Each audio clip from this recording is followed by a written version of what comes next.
I did not want to give the prison officials the satisfaction to see me show any weakness. And if one doesn't prepare himself... Crossing with... According to an unclassified summary of the March intelligence assessment, the two most lethal elements of the domestic violence... But they key in the locker, so all right, you ready? You wouldn't be ready. Snitches get stitches. Nah, I'm just fucking with you. Well, they do anyway. Yeah, don't snitch, because you're gonna mess up your paperwork, and if you ever go to prison, it's gonna really ruin you. What happens to confidential informants in prison? That's what we're gonna talk about today on American Archipelago. Like and subscribe if you like hearing about crazy shit that happens inside prison from a first-hand regular old guy. I'm not like Mr. Too Hard for the Yard or any, there's a couple guys on YouTube that talk about prison. Much respect to them, but they have a much more machismo attitude about all this. I'm just a regular old dude who got thrown in prison for marijuana and then smuggling illegal immigrants. But we'll talk about all that stuff, and let's get into what happens to snitches when they go to prison.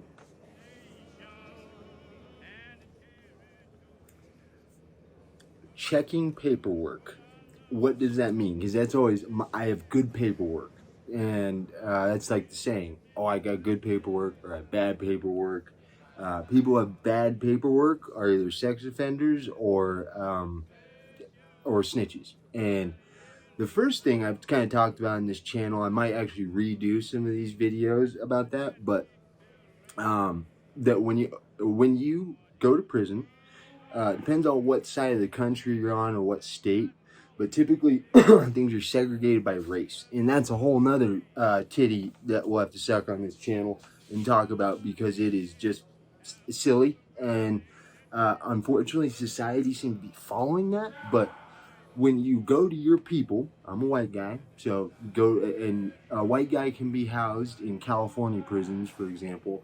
He can be housed with Chicanos, Pisces as well. Pisces will house a white guy, but you typically, and that's only if you don't have a regular cell to go to that's also with white guys. And they literally segregate the housing unit. So you have a white guy area and a black guy area and a Chicano or homies area, whatever. But the first thing your people are going to do is hit you with a kitty, or something out of the kitty. And the kitty is just like, they call it the poor box with some of the Illinois prisons or some of the back east prisons. But the kitty is just everyone kind of throws a thing of toothpaste and maybe an undershirt, just goofy hygiene, maybe some soups, a bag of coffee.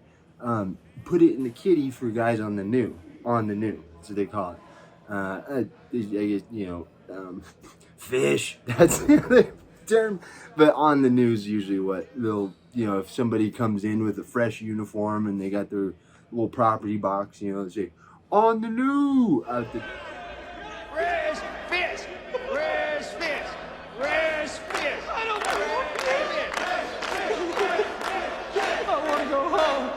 At the door, or on the new, I got one earphone in there, so and you'll hear that yelling out the doors, and people communicate in the doors, but non sequitur, your people are going to immediately start doing like a background check on you, and they're probably not going to tell you what. You'll have two options. Really, somebody will slide up on you, and I always like looked like and acted like a pothead, and was in prison for pot in Illinois in state prison, and for smuggling illegal immigrants. Now that was a tricky wicket to be a white guy in federal prison who smuggled illegal immigrants, because there's a racial aspect, and sometimes you get these skinheads, or they're I'll distinguish a peckerwood and a skinhead because they're two different things, but they are like active white supremacists, and they weren't a fan of that.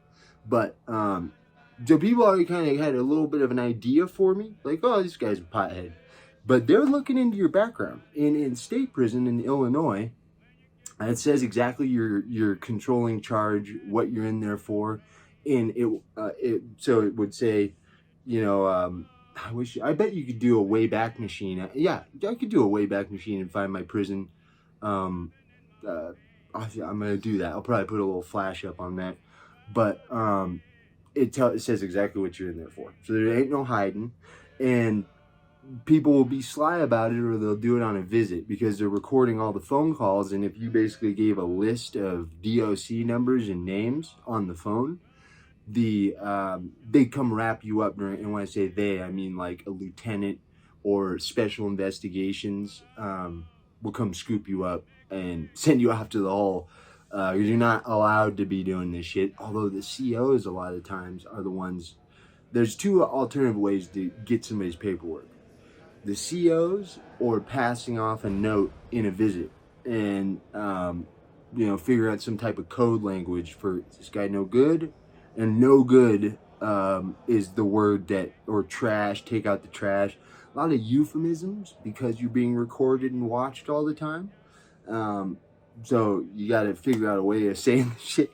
This guy's no good means he's a sex offender or a snitch. But no good in prison. The other thing it could be is that you have debts, or you run up money. You're gambling and running up debts, particularly with other races. And that's another thing we'll get into. But you immediately get a background check, and you don't know it. And those are two ways: is that somebody looks up on, and in Illinois it said sex offender registry required. Bam, right on it. And but yeah, that's basically what happened. People are looking, and COs a lot of the time, just like they give cell phones to prisoners, or not give, but sell for exorbitant amounts of money. We're talking hundreds, if not thousands of dollars what a cell phone costs in prison. But the one thing they definitely do, like the Chicanos in federal prison in California, they call themselves the homies. They're Sureños. They're like the Chicanos from the south part of the state. And usually they won't house Norteños and Sureños. They have a Norteño yard and a Sureño yard.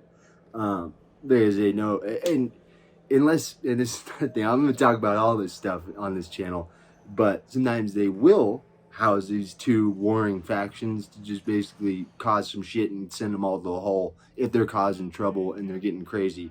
Say, oh yeah, send some of the Texas Aryan Brotherhood and the regular Aryan Brotherhood to the same pen, and they'll just kill each other, fuck each other up, and then we can send them all to the hole and ship them all over and do diesel therapy.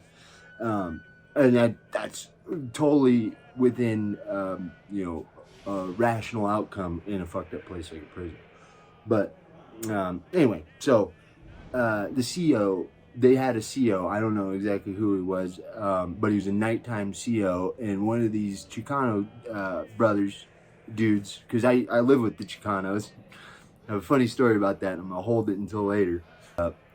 And when he got to the deck, a CO came over and told the Chicano rep, said, hey, this guy's no good. Take out the trash. The CO actually told him, take out the trash. That only means one thing: beat dude up and send him out on a stretcher, or at least check him, do something bad to him. But the issue in the feds is that a lot of people are working for the man when they go to the feds, because they'll slam you with time because they're watching you over many years. So they'll have some like controlled buy situation where they set you up, and you have a confidential informant you're dealing with, and he'll like buy a kilo of meth from you or something, and do it over like 2 years, and then they'll also be watching you and basically accumulate this massive amount of drugs, like 50 kilos, 100 kilos, whatever, and then kick in your door and you got some guns and all that, and they'll say, okay, and say you've been to prison before. That makes you already on a higher sentencing category. And so when the federal prosecutor comes to you and says, hey, your guidelines are 200 to 280 months or something like that. Huh? What? Oh, Jesus. And you're very amicable to work for the man if you get slapped with that kind of time. And so I'd never advise dealing in hard drugs. If you're going to do some crazy shit, or if you're going to do something illegal, just be aware of how much time you're gonna get for that? All hard drugs, except for cocaine. Marijuana is really very light in the feds, but yeah, there's a lot of people, they just don't realize how much time they're gonna get.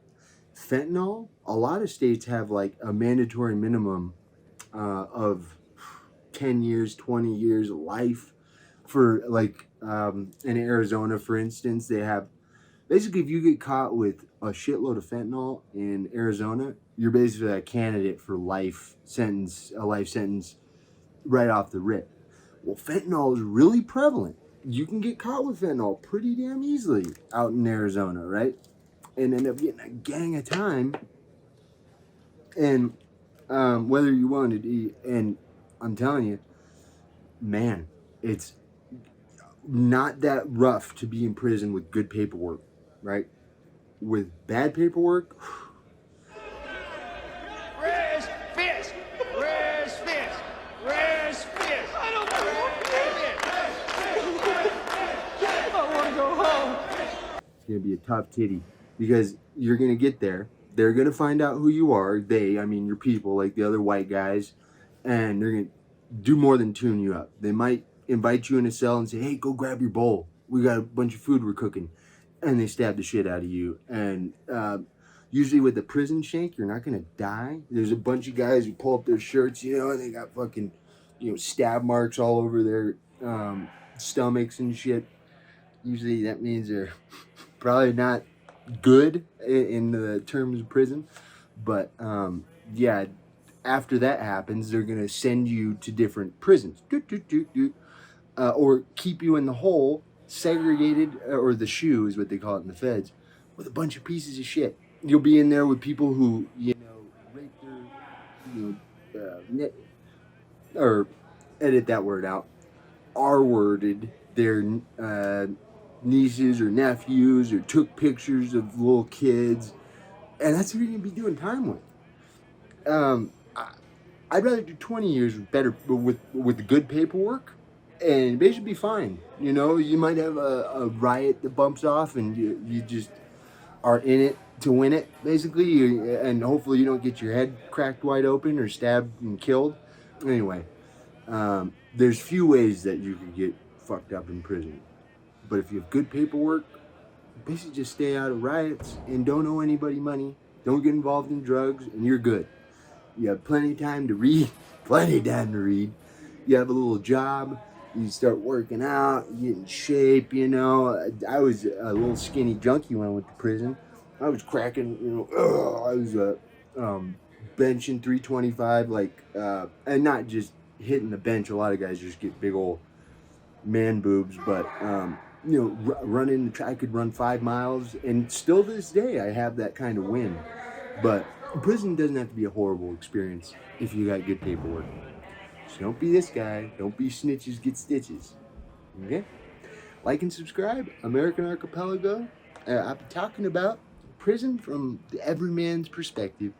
Average old white guy who got caught with a bunch of weed and smuggled some illegal immigrants. And yeah, I've been to state and federal prison, so I got a little circumspect perspective on all this. But like and subscribe for more of this stuff. Peace.